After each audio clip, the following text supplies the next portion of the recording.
What up, virtual people? Welcome to episode 17 of Fandom Spotlite's VCR Redux, where we take your favorite franchises out of the analog era and bring them back to 2021. I'm your host, pop culture punk Chris Styles, joined as always by my co-host with the most, film professor Ian Klink. Good evening, everybody. And we have two radical guests on the show tonight. First up, he's one of the founders of Retro Fiend Radio, who consistently makes the best canon films and martial arts documentaries on the internet, including but not limited to The Making of Avenging Force with Sam Furstenberg, From Brooklyn Punk to Hollywood Ninja with Stephen Lambert, and The Master and the Dragon with Stephen Lambert and Douglas Wong. He's a filmmaker, a documentarian, a hunk, and a hero. Kristian Smock is on the show. Thank you so much. Cowabunga, dude. Oh my goodness. And you did it. You did it. You killed the internet right now. You just broke it. And Kristian was kind enough to bring along an esteemed friend and colleague, a martial arts legend with a list of credits on both sides of the lens that could choke a horse. It would be impossible to list them all, but this is cut just for time. But he's worked on Ninja 3, The Domination, Friday the 13th, Pee-wee's Big Adventure, Rambo 3, Indiana Jones and Last Crusade, Ghostbusters 2, Total Recall, Dragon the Bruce Lee Story, Marked for Death, Out for Justice, Army of Darkness, and Jean-Claude Van Damme and Peter Hyams' 1994 masterpiece, Timecop. Yes. He's a martial artist, actor, fight choreographer, stuntman, and author. His book, Stephen Lambert, From the Streets of Brooklyn to the Halls of Hollywood, is available on Amazon now. The absolutely legendary Stephen Lambert is on the show. Thank you, everybody. Thank you, guys. It's a pleasure to be here. We are incredibly honored. We're not worthy. Yes. We're not worthy. Exactly. We're not worthy. Good to kind. I'm excited to have a conversation with you gentlemen and everybody out there. But first, I went to Las Vegas, California. I was invited to an award show, and I want to show you something. I was presented an award. Oh, the AOF Awards, Action on Films, and they presented it. And they were beautiful people, Harry Mock and Dr. Robert Goldman, two beautiful people. They did a wonderful job. The event was absolutely fabulous. There were some wonderful people there. I had a blast, and I just want to acknowledge to them and everybody who helped them, assisted them. Thank you very much. And it was such a success. And I was happy to be there. That's all. Now we'll get to Timecop. You deserve 10 of those, sir. Yeah. 10. Yeah. I'm glad you got that. That's great. That's great. And congratulations as well. Can I do a personal thing just right now, just real quick, before we even get to Timecop? Bearded Wonder. Yes. Oh, thank you. I'm honored. Can I hear a Ghostbusters 2 story? I'm a huge Ghostbusters. Nobody told me this before we started. I need to hear something.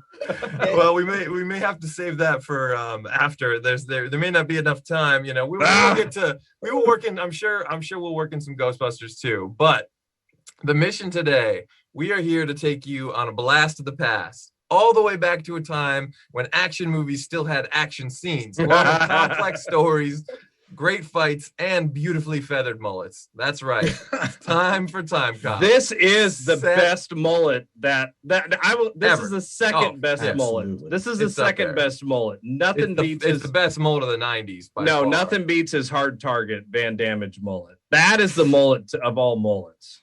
Good movie. Ian might be right. You might be right. That's a power mullet. That's a true Tennessee top hat he has in that one. I'll give you that. But at any rate, set your VCRs to the glorious mid-90s, folks. A time when the Legionnaire, the muscles from Brussels, the Muay Thai cop himself made this round of Time Kwando one we'd never forget.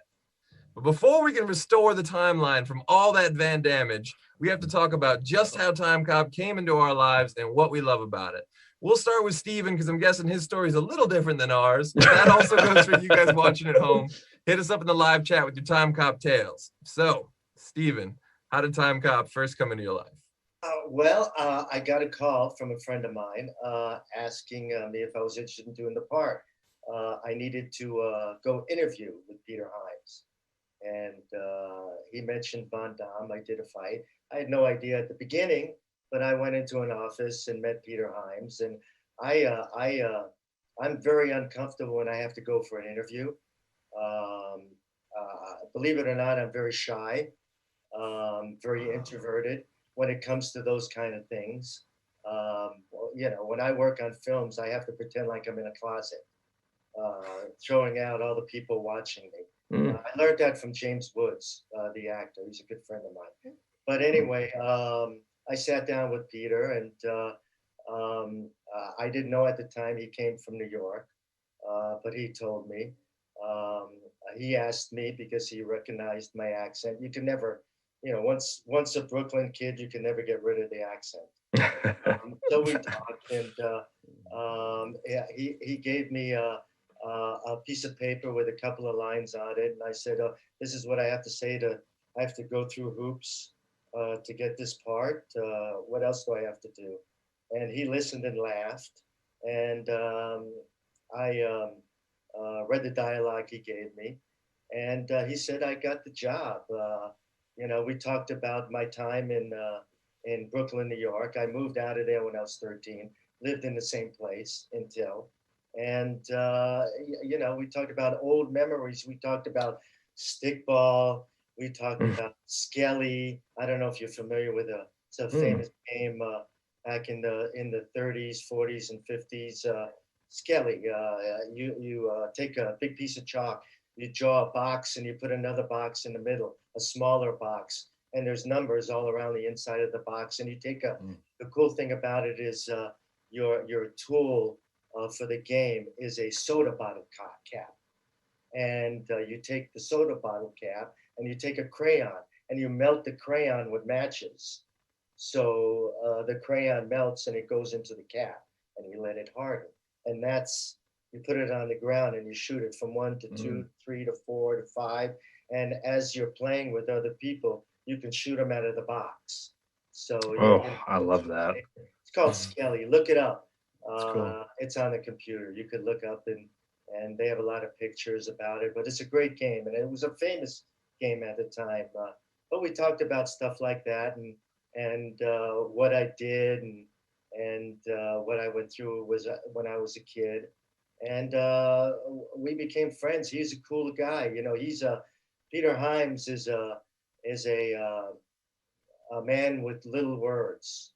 Doesn't like to talk a lot. So when he says something, you know, you have to listen, and so that's my first experience with him. He said I got the job, and I left the office. I said, thank you. And the next thing I know, I'm on the plane to Canada. Wow. Now, walking out, I mean, I'm sure you had a sense. I mean, this was like the hottest script around at that time. Like, this was the action hit of the year. Was that in your mind at all going into that? Or was it just like, oh, I got this job. I've done 100 jobs already, so this is another job? Yeah, you know, I don't want to sound, you know, like it's, you know, an everyday normal thing, but I was one of the few very lucky ones where I worked consistently, you know. So I went to job. So whenever I went to a job, I really, my first thought and the first piece of information I kept in my mind is where I'm going, location, who I'm fighting, and that's it. You know, when I get there, you know, and I realize I get the script. In that case, I didn't get the script until I got there, and then I realized that it was a good piece of acting, a good character. It was a story point character. So that's when I got excited. You know, the first day I was there. But normally before, when you get the job, for me, it was a kind of an everyday thing. Okay, I got another job. What did impress me, it was Van Damme, because being a martial artist, you always, at least I wanted to fight all the martial artists, all the movie star martial artists. And I did an awful lot, because when I first started, you know, all the stunt coordinators, second unit directors, when they found out about me, they would hire me for a lot of fights, because, you know, a stuntman always gets beat up. and they liked the way I got beat up. Martial arts teaches you, a lot more than just moves and techniques. If you understand it, it teaches you body language, facial expression, dynamics of whatever you're doing, when, and how, and where. So it teaches you all that. So martial arts, when I got into business, really was a plus, because when I first got into the business, there was no martial arts stuntman. There was nobody like me or Jeff Amata or Rick Avery or James Liu or Albert Leon or Mike Vendrell. These are the men I came in at the same time. They were just stuntmen who knew cowboy fights and gang fights. That's all they knew. When we first came in, they thought we were all jokes, and literally they thought what we did was dumb. It didn't work. Nobody thought it was exciting, but everything just got reversed. Jokes on them. Yeah, it changed the industry pretty much. People like me, we were so young. I mean, I was 21. I looked like 16. So I worked all the time from the range of 16 to 21. Wow. Worked all the time. I had that kind of face. So did the other guys that I mentioned, except for Albert Leon, because he always looked like the henchman. Albert always looked like the old guy. He was always scary looking. Yeah. It looked like he could hurt you. The man was born to hench. Yeah. What a great way to wake up too. It's like, oh, I gotta wake. Who do I get to beat up today? Oh, Van Damme. Okay, cool. All right. Exciting part of the movies, because as God bless, work is work, a job is job. But on the movie end, one of the things that thrilled me the most, because I get very bored, is exactly what you said. Every job you get is different. Therefore, it's exciting because you don't know what you're going to do. Steve, so you got a call about this role? Yes. Was it Glenn Randall Jr. that suggested you for the role? Because he's the stunt coordinator on the film. So did he think you would be good for that part? Yes, we were very close friends, and Glenn was a terrific guy. If you look at his background, and if you look at my background, we were completely the opposites. He's a hardcore cowboy, a man with very little humor. He laughs, he plays, but very rarely. But for some reason, and a lot of people in the movie business, meaning stunt people, movie business, didn't understand our relationship. I mean, we were very close friends. They couldn't understand why we were so close. And when I first started, I got a lot of praise from that man and got a lot of work from that man. You worked together a lot. You worked on Rima Williams, Raw Deal, Interspace, bestseller, right? And it was a lot I turned down, because when I started working for myself, he would call me up and I would have to turn down a lot of things. Well, he's legendary. I mean, he's Boba Fett in Return of the Jedi. He's the stunt coordinator on that. He flies into the Sarlacc pit. And people don't know his background and his family's background. The Randalls are legendary. They go back to the 30s and 40s doing live shows, Wild Wild West live shows. It's an extraordinary family. The ranch was extraordinary. They supplied equipment for Westerns for years and years and years. Yes. So we were great friends, and people used to laugh at the conversations we had, because a lot of people would be scared of him. He's very intimidated. But me, I wasn't. And I think that's what he respected about me. People used to come to me on the movie, other stuntmen, and ask me to ask Glenn. You're the middleman, huh? That's funny. And I would look at it and I said, well, ask him yourself. But I would, 9 times out of 10, His body of work is incredible. I mean, if you look him up on IMDb, it's crazy. Yeah.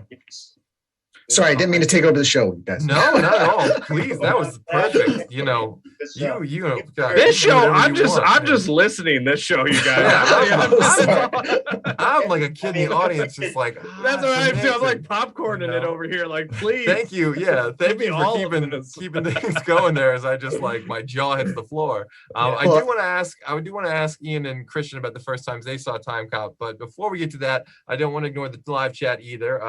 Some good friends in here. Alex Bonafonte already quoting the movie. There is never enough time. I think that may end up being the case tonight because I know I can talk about Timecop for about 10 to 20 years. Also, Alex's quote: 50,000. Shoot the questions. Yeah, exactly. Right. Alex Bonafonte. Timecop was for me was it was. I'm sorry. You want to know what the most difficult thing on Timecop was for me? Yes, what's Van Damme? That was second. Okay. But he's a good guy.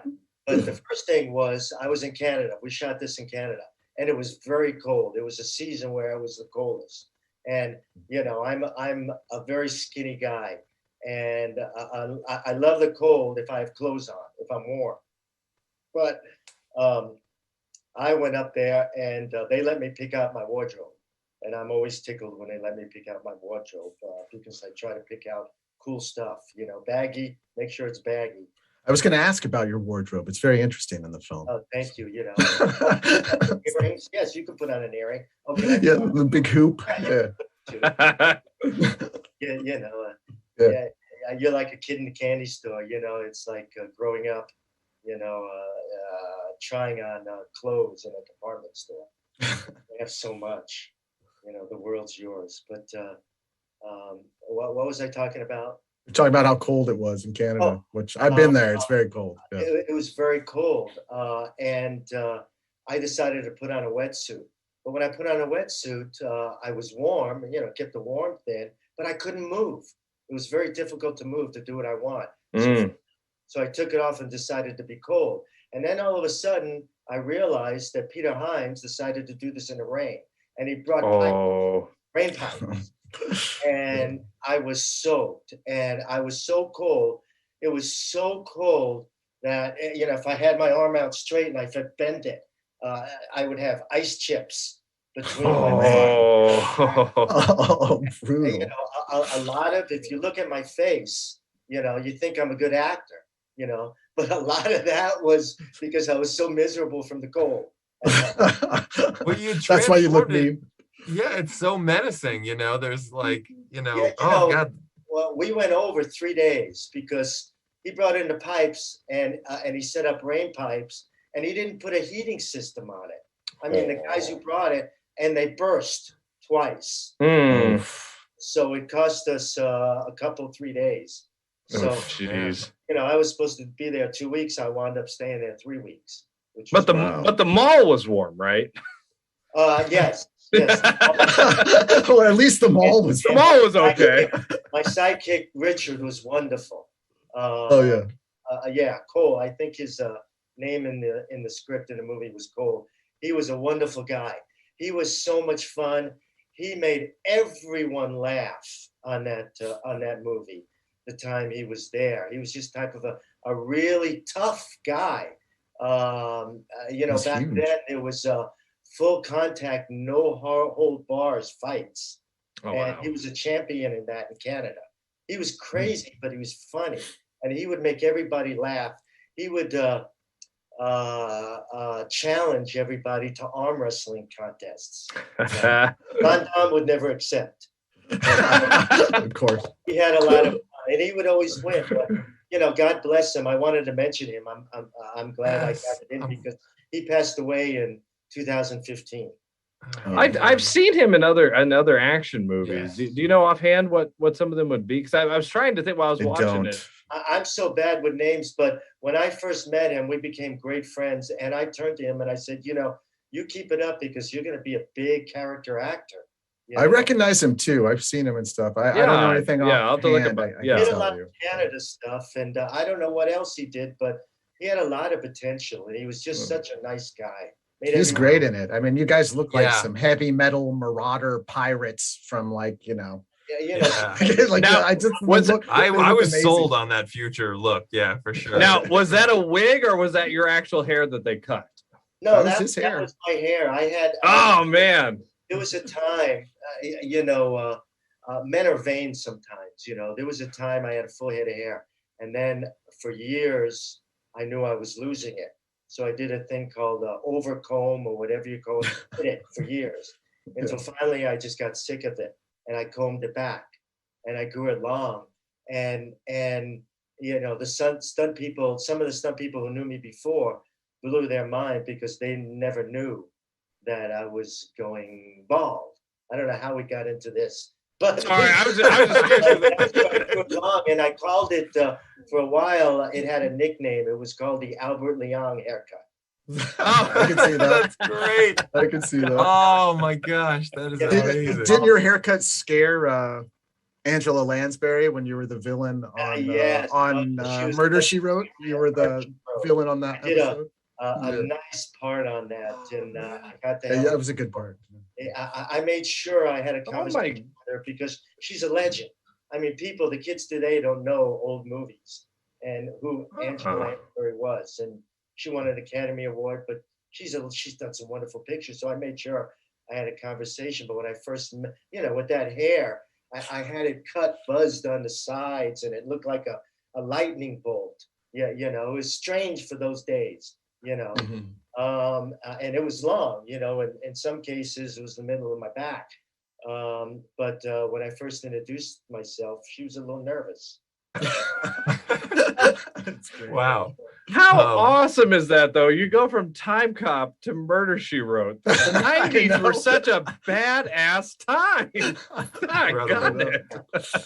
So it was a as the people that I mentioned, you know, the martial arts stunt guys, we were blessed. We came in at a time where the things that we were doing and the knowledge that we had and the things we were able to do. I mean, I jumped off 2-story buildings on solid cement. There was no stuntman that did that on the time. They needed a pad. You know, they needed to cut, jump off a ladder. And you did that by just knowing how to like land and balance your chi and all that energy, right? Yeah, it's 5 things: timing, coordination, distance, focus, and power of the mind. And martial arts teaches you that. And you know, let alone I had a gift, I guess, in my body from the time, you know, I was growing up. I grew up in New York, Brooklyn. You know, I was like a monkey. Yeah, you know, fastest runner, second best climber. You know, I won the John F. Kennedy Award in 6th grade for physical fitness in school, in public school. You know, so I was a very you know, physically adapt for movement. Didn't know it at the time, but you know, I was a real monkey back in Brooklyn. So when I came out here, people saw what I was, you know, what I could do. You know, jumping off 2 stories on solid cement. No stuntmen did that, things like that. I mean, taking bullet hits. And I would do a jumping double kick. And I would, when I got to the peak, I would tilt towards my back, backwards. And I would be 6 feet in the air and land on my back. No stuntman would do it that way, take bullet hits. So, you know, I got well known. I was blessed. The things I did. And when you're young, those kind of things, you don't need pads, elbows and knees, that's it. Because that's the kind of stuff I did in martial art class, demonstrations and practice. And, you know, so it was old hot. My body was fit to do those things where stunt people, you know, never stretched out. Stretching is very important, you know, right before every gag, I always stretched out before. Most important. Stuntmen of the day didn't know what stretching out meant. Oh, jeez. That's why my career lasted so long. I can imagine in the 70s, they're probably smoking cigarettes, drinking coffee, having some whiskey, and then going out and getting in a fight, you know, like a big time. Well, like I explained in my book, you know, I came in the 70s, and it was, you know, stuntmen and actors, you know, cocaine and alcohol. And I was I didn't have a beer until I was 21, until I got into the movies, you know, and stuntmen actors corrupted me for a couple of years. You know, that's what they do. So for 2 years, I was wacko. You know, my first 2 years in the business, you know, hanging out with stuntmen and actors. I might tell stories in the book, you'll laugh your ass off, you know, until I woke up and I said, what am I doing? You know, I mean, this isn't me. You know, I didn't like the idea that, you know, you'd be up all hours of the night and all hours in the morning. You couldn't sleep, you know, then you had to go to work. So you're a healthy guy. I mean, you know, you're not a drug guy. I mean, you know, that's total opposite.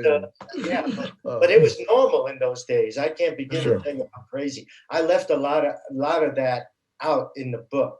You know, so Steven wakes up to disco music and he's being lit on fire, and it's like, what? Where am I? What's going on? Yeah, exactly. Before I got into this movie business, you know, it was a shock. Wow. You know. We should probably get into Timecop. We're a half hour into this thing, guys. Well, yeah, I was gonna say there are some questions. No, screw it. This is amazing. I'm all about this. No, I love it too. I go down this road with him all the time. We'll talk for 3 hours. I do want to get to the live chat too. There are some questions coming in for Steven. But real quick before, you know, we'll just, you know, a Cliff Note version. Do you, Kristian and Ian, do you guys remember when you first saw Timecop? Was it theaters, cable, rental, VHS, Laserdisc? This is going to age me, but I was running a mom and pop video store at the time, Video Universe it was called. And I worked nights. It would close at midnight. So I slept in and, you know, I'd go to work later. So my thing would be when a movie came out I wanted to see, I'd go opening day to the first matinee showing because I knew there would barely be anyone there. So I saw Timecop opening day, matinee. I was 20 years old. And I loved it. I thought it was amazing. But yeah, I even have my Usher pin here. Oh, yes. My vintage, I got 2 of them. My vintage Usher pin from 1994. Such a beautiful one sheet. Yeah, it is. One of the best posters of the 90s. It was a great crew and a wonderful cast. And you know, I had a good time. I was there for about 3.5 weeks, and I had a good time. Peter Hyams, a great director. I like directors that are old school, and I'm just amazing. Yeah.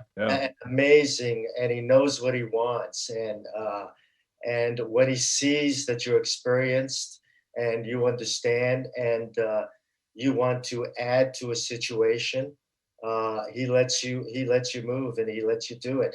And I love directors like that. You know, no insecurities, no jealousies, and he was wonderful to work with. You know, a terrific guy to listen to, and you know, a guy like him you automatically respect because I was familiar with his work, but I wasn't familiar with his personality, and I loved his personality. Tough guy, quiet, tough guy. He's a true lensman too. I mean, he's his own cinematographer. I that's mean, right. Many directors shoot that's their right. own movies. I mean, not a lot of directors get behind the camera and actually shoot their film themselves. Yeah, you know, as Kristian and I spoke about in some shows we did in the past, I'm a people watcher, and that's one of the things that I admired about him. You know, he would tell the cameraman to get off the seat, and he would go there and sit down, and he did probably, when I was there, he probably did a good 70-80% of the filming, especially if he liked what you did. You know, I think he's the only person listed as the cinematographer on that. And it blows your mind, doesn't it? Yeah, he shoots most of his movies. I mean, you know, he shot in anamorphic, right? Which is like more work. Mm-hmm. Yeah. Yes. Yes, I mean he shoots most of his movies. I mean, I think he shot Outland, 2010, Star Chamber, Stay Tuned. I mean, most of his movies. Some of his earlier ones he didn't do. The stuff he does is very technical. A lot of his work has had a profound impact on an entire generation of filmmakers and film enthusiasts, you know, from cinematographers, directors, to just your average geeks that love his aesthetic like me. Yeah. You know what I mean? And you know, I like to I read a script and I understand and I listen to what the director does, but I like to do what I want to do. Once I hear what he has to say and his important points, I like to expand an awful lot. And he never held me back. I always admire people like that, directors like that, where Van Damme and him never got along. They were too. I'm waiting for some of you to ask me questions. You know, Yeah, let's get into their personalities and their For sure. I want to hear it all. All of it. You know, all the Van Damage stories I can get. Let me just really quick touch on the live chat and we'll dive right into that. Just some people telling their stories of first time they watched Timecop. Also, Dustin from Retro Fiend says, Kung Fu salute, Lambo. Miss you, buddy. Miss you, Dustin. Alex Bonafonte says, movies would never be fun without stunners. Totally agree.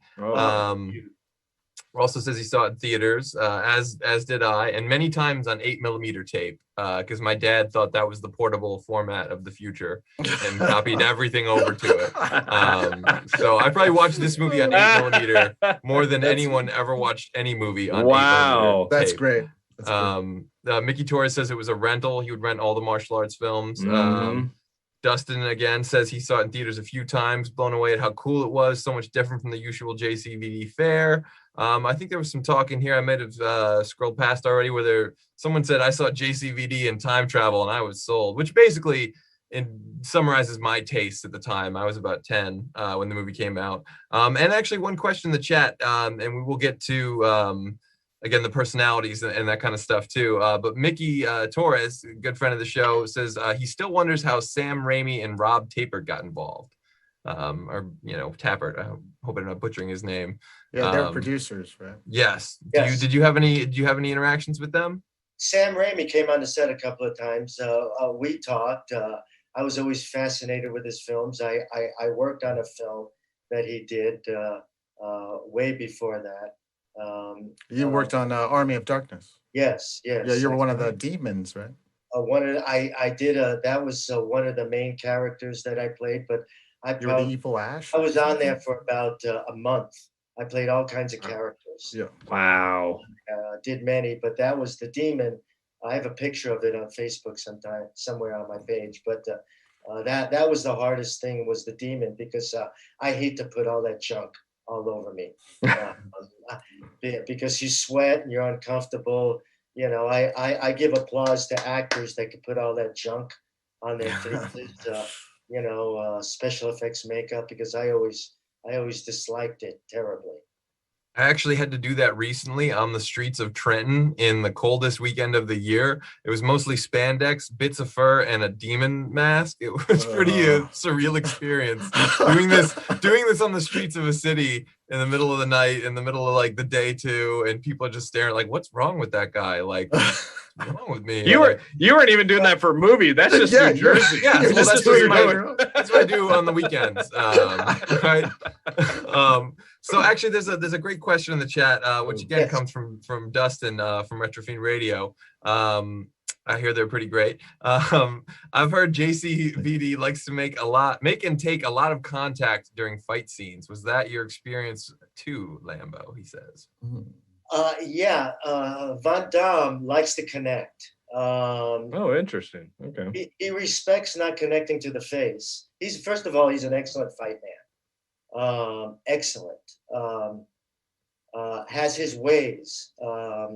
He doesn't like to go out of his box, but he likes to connect to the body when it comes to punches. When you're fighting him, he likes to work with people and have parts and do fight sequences. The people who understand that. I always say, and he understands that, if you fight a person that is inferior to you, you're going to look inferior. That's just the way it is. It's a fact. You have to fight somebody equal or better. That way you're enhanced. And he understood that, because we've had many conversations on the set about that stuff and fights and martial arts. But he likes to stay in his box. He's very comfortable. Yeah, you know, we did a movie called The Quest, which I got him out of there, out of that box. It was very difficult. You know, maybe someday we'll. Yeah, that's a whole movie in itself. The movie The Quest. Oh yeah, I just watch it, and you're telling before about the monkey, and I'm like thinking like the monkey style stuff in The Quest. Like I'm like connecting all this stuff. Was The Quest, but you know, when you have a conversation, Jean-Claude, like I said, he's in a box and he's comfortable doing just what he knows that people like, and he doesn't like to go past that. And to get him past that is impossible. I think I was one of the few, and I was probably one of the only one ever consistently got him out of that box on The Quest. But it was like pulling nails out of a piece of plywood. You know, very difficult. Yeah, you know, but that's for another show. The Quest is for another show. Was Roger was Roger more cool? I just got to know. He is the coolest. Yes, there we go. Okay, thank God. Of course he is. Of course. The most important, you know, I see movie stars every day. You know, when I work on sets, very few people impress me, and I explain that again in my book. You know, but when it came to Roger Moore, old school. You know, yes, that old TV show he did. I forgot the name of it right now. The Saint. The Saint. Saint. Yeah. I was brought up on that in Brooklyn, New York. But he was the coolest. Nothing bothered him. He would, you know, we had a conversation with him. I told him that I admired him. Yeah, you know, we talked about you know, the stunt people he worked with. You know, the Vic Armstrongs of the day, and before Vic. Oh yeah. Vic Armstrong, you know, because he didn't come from America. You know, extraordinary life, extraordinary guy. I love, you know, guys from the old school, and you know, nothing bothered him, and nothing made him unhappy, and you know, dealing with Van Damme, a guy like him, it kind of went in one ear and out the other. You know? I'm here. He's seen it all. He'd seen it all by that point. Roger Moore, sad. Professional, you know, and a man with a lot of humor, you know, a lot of humor. Wow, that's awesome. That's just awesome. Yeah, that must have been just incredible. You know, there's a couple of times where I was rehearsing with the actors, and he would come and watch, because at times a lot of people would be very bored because you couldn't do much there. On the Quest, because it was very dangerous at times, you know. So he would come and watch, you know, and you know, he would stand up and applaud, you know, your work, and you know, he's good. That's cool. He'd appreciate the things you do. You did. That's awesome. Class act. Class Very act. cool. So you know, there's some, the chat is going pretty strong today. Some more people just telling the stories of the first time they saw Timecop. A lot of people saying VHS. Our good buddy Anthony Ramirez and Angie Saunders as well, two great mashup artists that often tune into the show. We appreciate. And Alex Bonafonte asks, have you done any skydiving, and if so, any skydiving on film? You know, years ago, I did General Hospital soap opera, and there was a time for a couple of years they decided to put action, and I doubled this guy. Yeah, no, every week they call me up. There was an Arabian guy, and there were brothers on the show, and a good brother and bad brother. And I would double back both of them, go back and forth. Great guy, Mike Adams, was a stunt coordinator of the show, good friend of mine. But this soap opera was a thing I did, and went back and forth. What was the question exactly? Have you done any skydiving on film? Or one of them. So one time, one episode, they asked me to skydive for the guy. And I said, hell no. There's a lot of things that I do, but I'm not going to trust myself with a parachute. You know, trusting a parachute, even if you have a secondary. So I turned it down. General Hospital asked me, you know, they'll send me to school for it. There was a whole big up and coming skydiving thing that they wanted me to the unit direct. So I called up a guy named Jeff Haberstad, who was a professional skydiver stuntman, good friend, great talent, and gave it to him. And he got it, made a fortune, you know. We know your limits now. We know your limit now. No skydiving. No parachuting. You know, I didn't know you had a limit.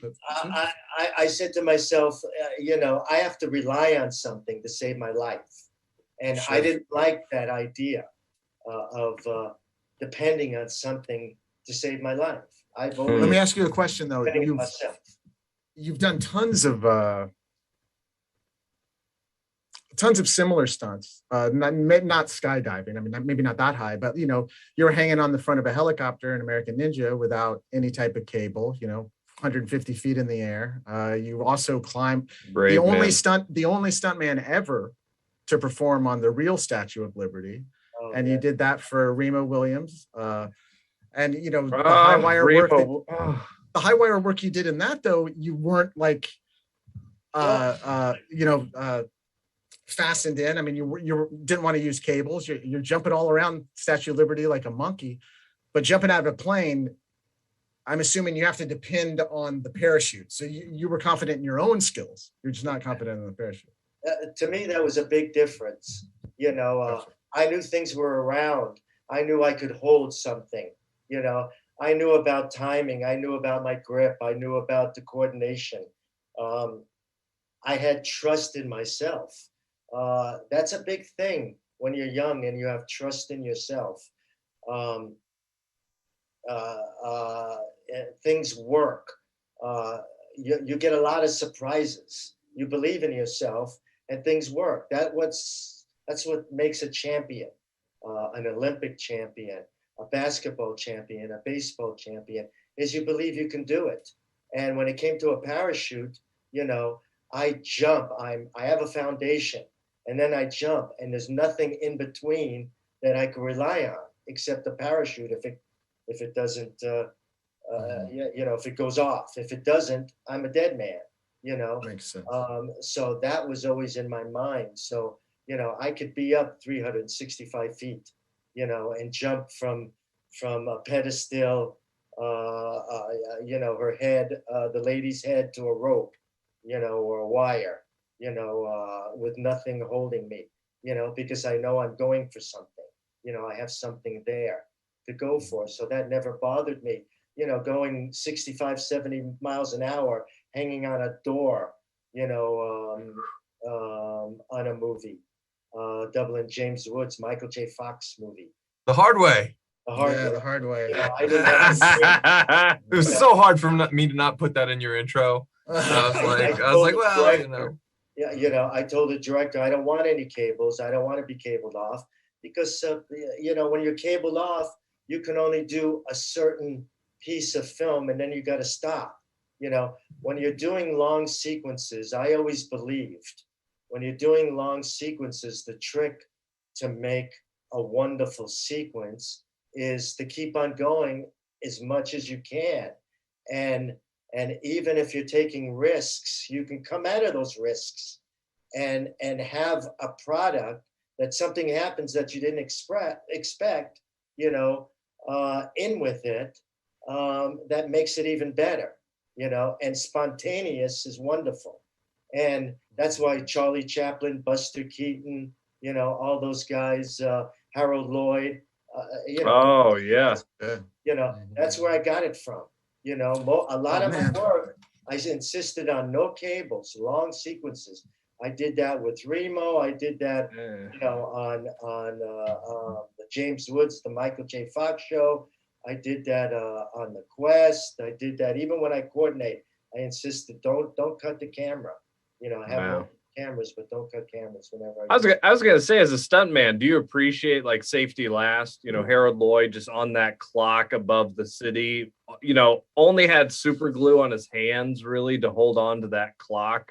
You know, that's well, on the Hard Way, I did a very similar. In fact, the director, that's what he did. He wanted to imitate that, you know. So I was hanging off of Michael J. Fox's head up middle of Times Square. Wow. Smoking Gun 2 sign, right? It's on the cover of his book. That's where. Oh, right there. Yeah. Okay. Yes. Yeah. Oh, That's wow. where he got it from. That's Wow. where he got it from. You know, the clock. You know, a lot They of wink things, that. you got to wink that- understand. People don't understand in the movies.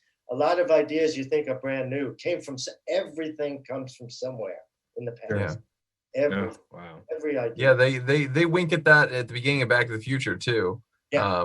With the clock and the guy hanging Absolutely. on it. Oh, yeah, Um, yeah, Absolutely. yeah. and it's great foreshadowing, and it's all, and it's like, hey, we're gonna steal from this, but we know we're stealing, so wink, wink. It's an homage. Like, Sure. Well, I show that to my students, and I mean, I'll be honest. They look at a Marvel movie action thing, they whatever. I show them safety, safety last, and they're in awe when I tell them the behind the scenes. This is real. This is stunts. This is why safety on a set is important. This is real. You mentioned, do I care about safety? I always care about safety. The only problem I had with safety, I never cared about it with myself, and that you should never do. But that's the way I really was. I always everybody else made sure they were safe. I never had anybody hurt on my shows. God bless. But when it came to myself, I always took big time chances. That's what I was about to say. You might get hurt, but no one else would. Yeah. I was going to say, since I can't believe time's almost up here and we're still talking about Timecop. It's okay. We're going to get in a car that zooms into this weird wall of nowhere and then never explain where the car goes. Yeah, exactly. I know. I thought about a lot of weird Guys, stuff. we can do another one of these if you want, but I didn't go into detail and I rambled, so I apologize for that. No, we love it. We're hanging on every word. We're not worthy. We're not worthy of everything you're saying. Not at all. We were talking about realism a few minutes ago. Ian was talking about, he had just had the super glue on his hands and was holding on.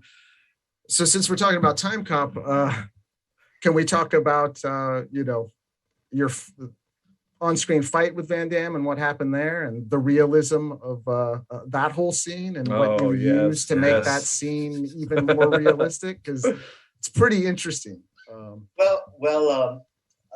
What many people don't realize is when you first put together you have acting in with the action.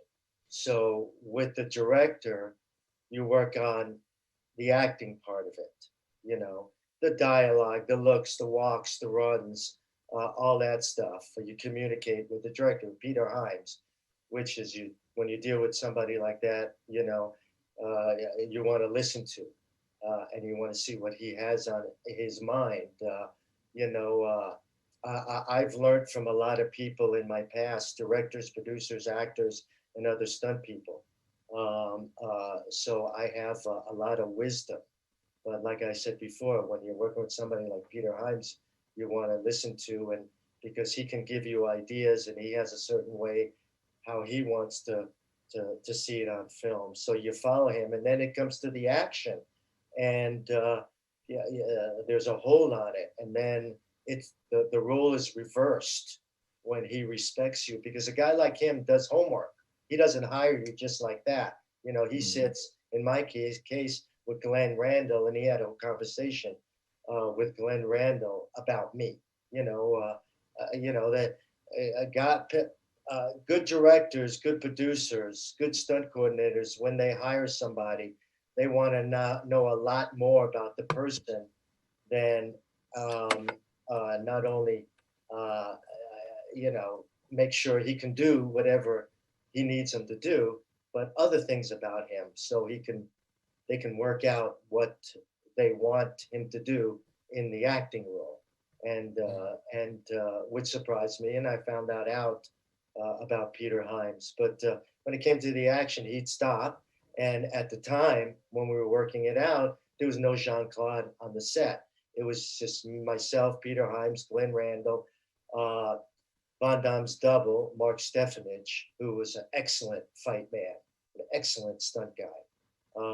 Best thing Van Damme ever had. Hard time. Mark had a hard time, keeping connected with them because, unfortunately, as nice as Van Damme is, a lot of actors get very uncomfortable keeping the same stuntman. They get very insecure very jealous. And, unfortunately, Mark, as far as Van Damme's relationship with him was off and on, where, guys like James Woods and me, he wouldn't make a move without me. Even if he didn't have any action in his movie, he wants me there. You doubled him for 33 years or something. 33 years plus. Clint Eastwood has his double for 50 years. Arnold Schwarzenegger has his double for his whole career. Joel Kramer. Very few actors are that secure where they keep their stuntmen their entire career. James Gardner, Roy Clark was his double his whole career. So did Van Damme just didn't show up to the rehearsals for the fights, or he just had his getting back like that. So it was us, Mark Stefanich, Glenn Randall, myself, and Peter Hyams, and we started to talk about the fight, and it stopped about 15 minutes into it, and said, and we mentioned, okay, tomorrow we'll get Van Damme here, and we'll put it together with Van Damme, because Van Damme, and you should be there, an actor should be there, because you need him to discuss what he wants. It's his show, his movie, his fight, so you need to know what's in his mind. And like I said, Van Damme at that time only liked to do certain things, comfortable with certain things, the things that people admired him and let him know that they liked. So we called up the office, told the PAs there to put out a call for Van Damme, tell him we need him at this location to start putting together the fight. And we got a response back that he'll be there. Well, we got to the next day and he wasn't there. So, it was, and it happened to be on the same stage that Peter Hyams was working. A lot of the things that are happening throughout a movie are the sets are built, in one corner on one side, so whatever Peter Hyams is doing, he's there, and we're over here. So no Van Damme. So what we need to do is we need to put together the fight. So we have Mark Stefanich, his stunt double. So he plays. That's what you do. He plays Van Damme, and we just said, well, maybe he's late. An hour goes by, 2 hours go by, lunchtime goes by, comes in, and we put a call into the production office. He'll be there in the afternoon. Well, he never showed up, So we've already put pieces together and developed the beginning of the fight, between me and Mark Stefanich, me playing Lansing. And he's not there. So the day we work 3 or 4 hours because we got other things to do, other shots. These are things in between what we have to do, what we have to work on. And when I work with Glenn Randall, a lot of times he uses me as his second in command, so I have a lot of things on my plate. So we go off and make another appointment for the next day. And I'm not going to re-explain it, but he's not there. Again, we have to put together more of the sequence because oh my gosh, and we're holding off to get him there, and he's just that tight. Unfortunately, and a lot of actors are that way, and not saying anything derogatory. It's not right. You should be very much professional, but this is the procedure that people that work in show business get used to. We get you. This isn't a surprise, as most people would think it would be. A big surprise. A lot of times we expect that. You should have respect and be on time. A lot of actors are always on time. They get very upset, but he's just not the type. So this went on for 3 days, and we had to fight together. So, and we, every day, 2 or 3 times a day, we went over to Peter Hyams and said, no Van Damme, no Van Damme.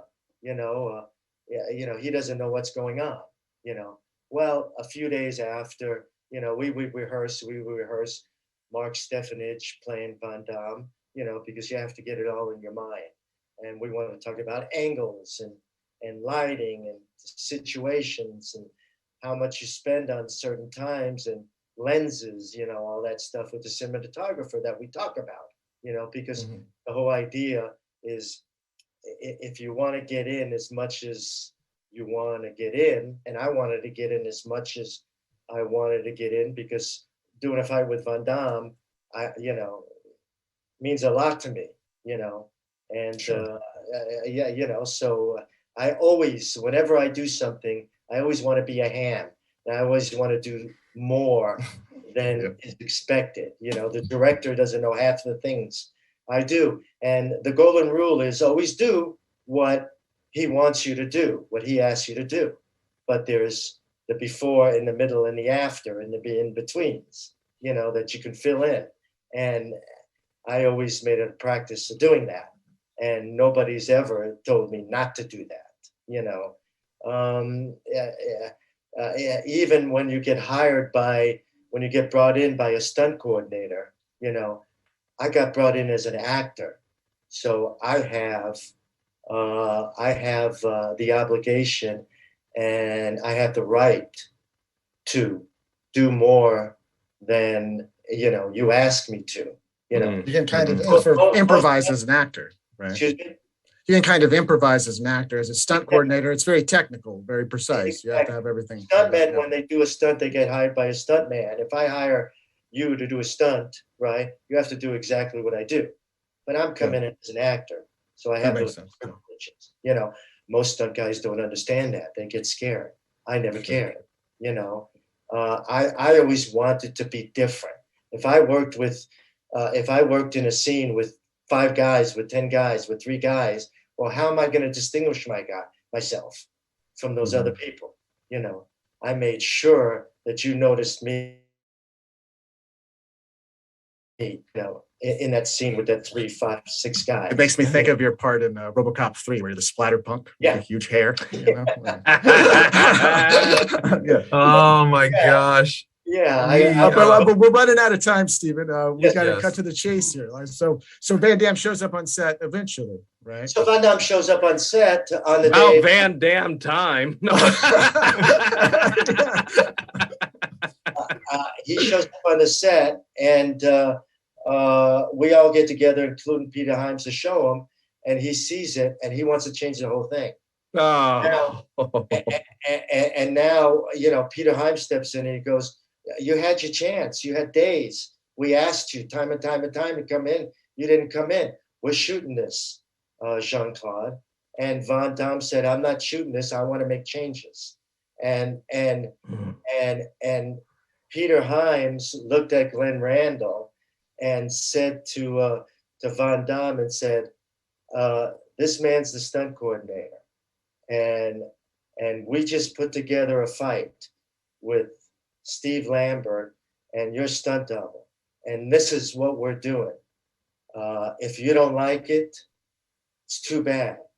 And Van Damme wasn't used to being talked to like that. You know, a lot of actors are used to getting what they want, asked, and, you know, taking time, coming on the set. But like I said, Peter Hyams, you know, comes from old school Brooklyn, New York, gangster, you know, James Cagney, Edward G. Robinson type, you know. He's not going to take any guff. Yeah. And Van Damme stormed off the set. And we kind of, you know, all looked at each other, and Peter Hyams didn't give a shit. You know, he just simply said, you know, the big baby will come back on. You know, when he's ready to be on the set. And I just we were ready to shoot that day, you know, pieces, you know, and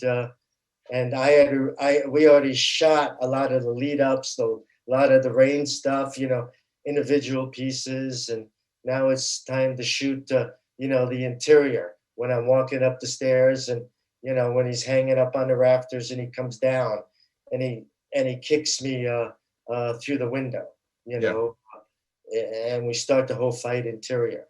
And this is what we're ready to do, not the exterior pieces of that.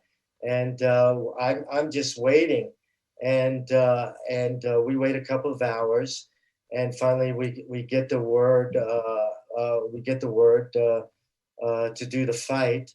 Van Damme's coming in a few minutes, and he comes on the set, and we have about 40 minutes to show him about 10 moves and work on about 10 moves. And we do it, and he wants to make changes. And Glenn Randall said, no, we're not going to make any changes. And Peter Hyams came over and said, I told you we're not going to make any changes. And if you mention it one more time, you give me one more problem about it, I'm going to do this in the dark. Oh.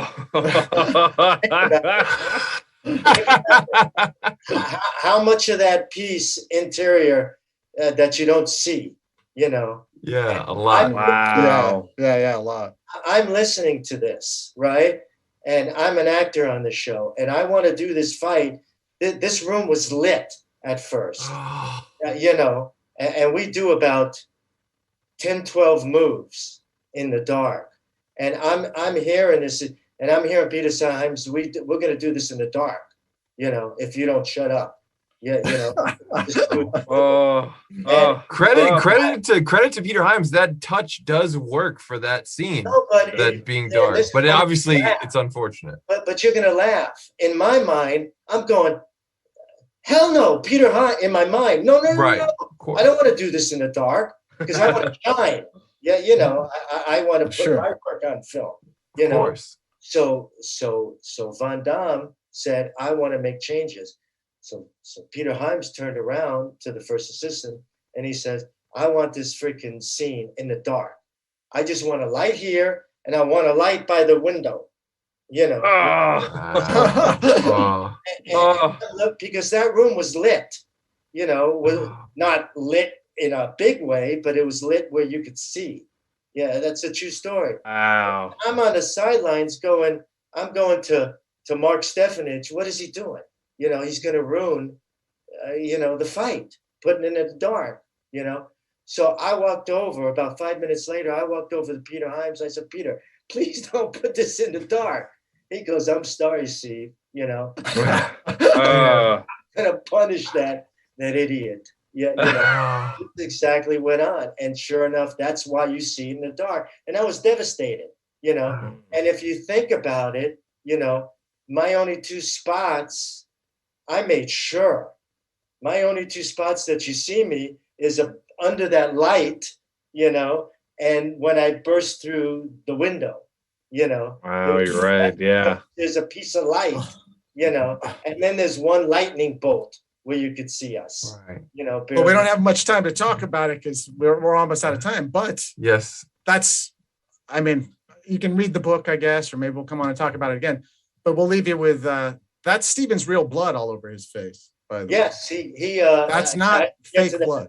I didn't get to that part of that story. Talk about realism, right?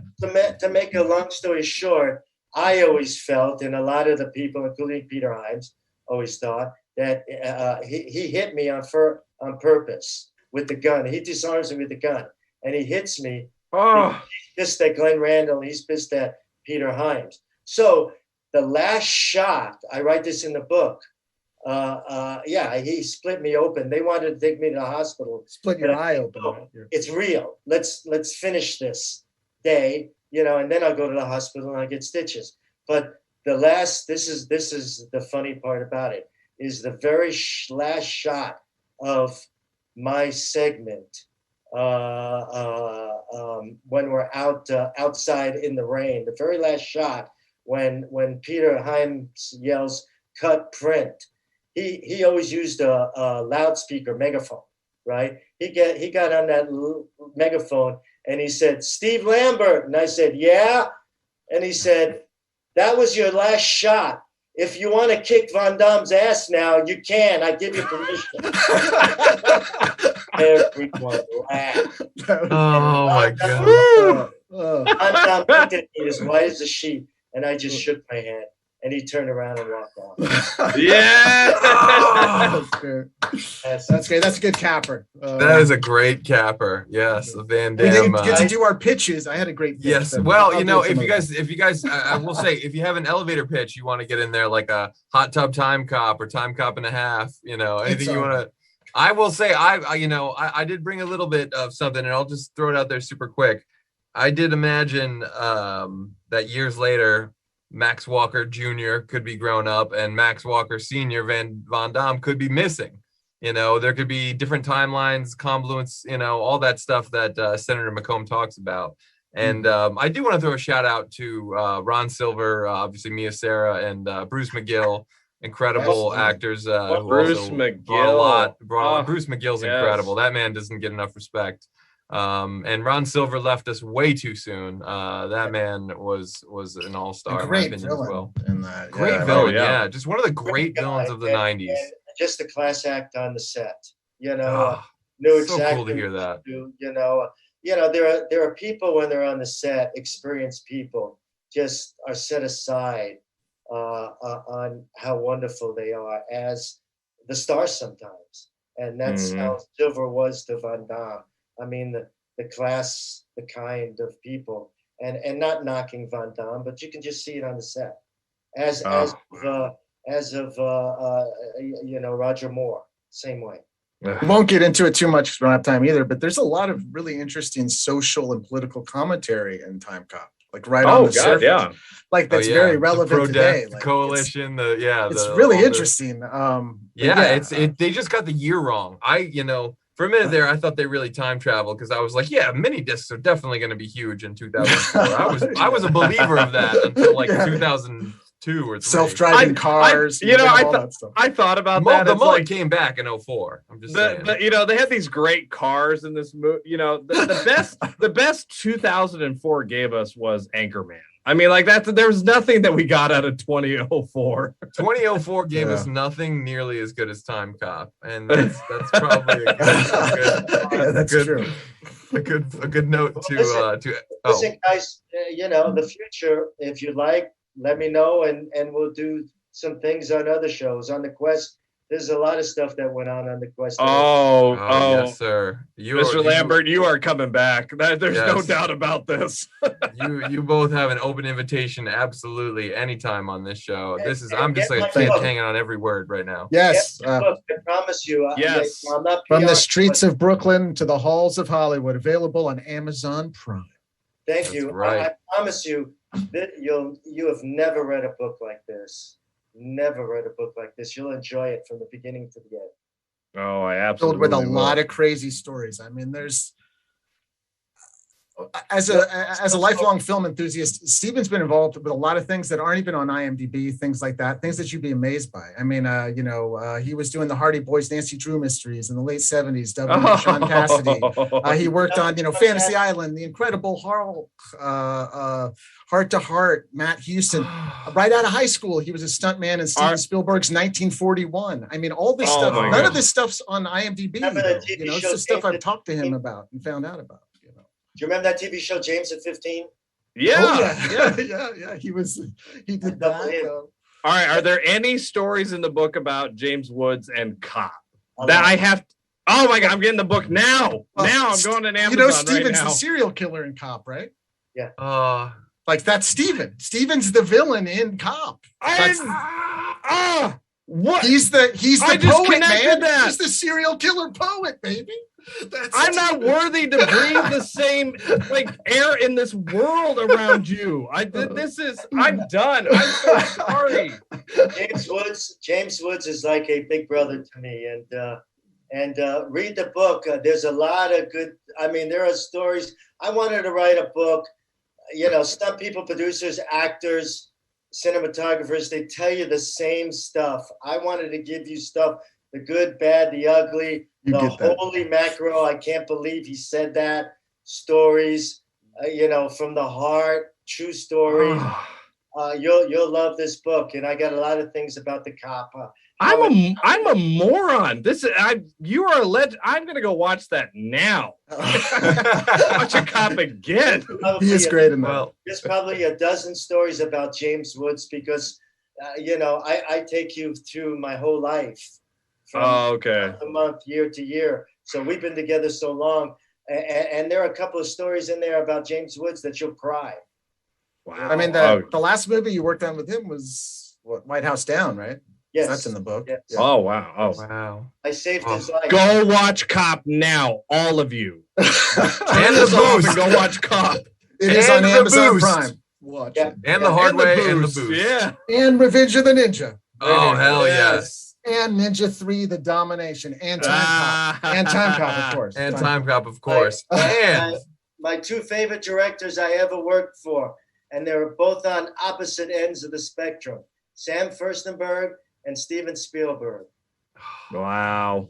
those are the greatest Bergs ever. That's the best bookend you could ever be in. If you're in between that bookshelf, that's amazing. Yes, that Steven, you guys should have Steven on sometime to talk about Indiana Jones. He doubled for Phoenix. He was the coordinator on the infamous motorcycle sequence in The Last Crusade, which is probably the best sequence in the whole movie. We're just gonna have a 24-hour run with you just talking. Yes, Steven. That's all I can say.